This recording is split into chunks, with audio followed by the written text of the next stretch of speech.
America నుంచి ఎవరైనా ఇండియాకి డబ్బులు పంపిస్తే రూ.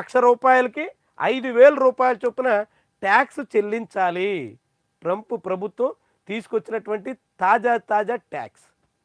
ఇండియాలో అనేక రకాల వ్యవహారాల్లో ట్రంప్ వేలు పెడుతూ ఇప్పుడు ఏకంగా ఇండియన్స్ తమ సొంత దేశానికి డబ్బులు పంపిస్తే అదనంగా ట్యాక్సులు చెల్లించు అమెరికాకి భారీగా ప్రయోజనం దక్కించుకునేటువంటి రీతిలో ముందుకు సాగుతున్నట్టుగా కనిపిస్తుంది.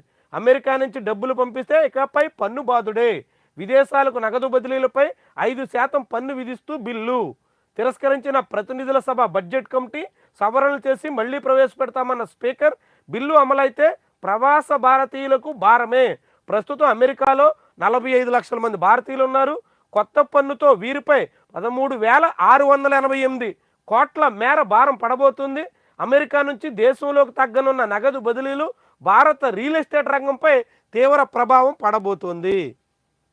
నిజంగానే ప్రతి లక్షకి 5,000 రూపాయల చొప్పున పన్ను చెల్లించాల్సినటువంటి పరిస్థితి వస్తే చాలామంది నేరుగా డబ్బులు పంపించేదానికి వెనకాడతారు. ఆ పెట్టుబడులేవో అమెరికాలో పెట్టుకునేదానికే సిద్ధమవుతారు. ఎందుకంటే ప్రతిసారి 5% ట్యాక్స్ చెల్లించడం అంటే చాలా భారం అవుతుంది. అలాంటి సమయంలో ముఖ్యంగా ఎన్ఆర్ఐలు ఎక్కువ మంది పెట్టుబడులు పెట్టే రియల్ ఎస్టేట్ మీద దాని ప్రభావం ఎక్కువగా ఉంటుంది అన్నది ఈ కథనం సారాంశం. ఇదే జరిగితే ఇప్పటికే ఆంధ్రప్రదేశ్లో అంతంత మాత్రంగా ఉన్న రియల్ ఎస్టేట్ రంగం చంద్రబాబు ప్రభుత్వం వచ్చిన తర్వాత తిరోగమనంలో ఉన్నటువంటి రియల్ ఎస్టేట్ రంగం మరింత కుదేలయ్యే ప్రమాదం ఉంటుంది.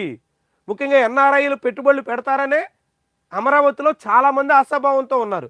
అలాంటి వాళ్ళ పెట్టుబడికి ఇదొక పెద్ద గుదిబండగా మారబోయేటువంటి ప్రమాదం ఉంటుంది. అమరావతి ప్రాజెక్టు మీద అమెరికాలో తాజాగా తీసుకొస్తున్నటువంటి ఈ ట్యాక్స్ ప్రభావం ఉండబోతోంది. మరి అది ఎంతవరకు ఉంటుంది? అమెరికా ప్రభుత్వం ఎంతవరకు సిద్ధమవుతుంది? ఇదే జరిగితే దాని తాలూకా ప్రభావంతో అమరావతిలో భూముల రేట్లు కానీ భూముల అమ్మకాలు కొనుగోళ్లు కానీ ఎంత మేరకు పడిపోయే ప్రమాదం ఉంటుంది? ఇవన్నీ కూడా ముఖ్యమైనటువంటి అంశాలు.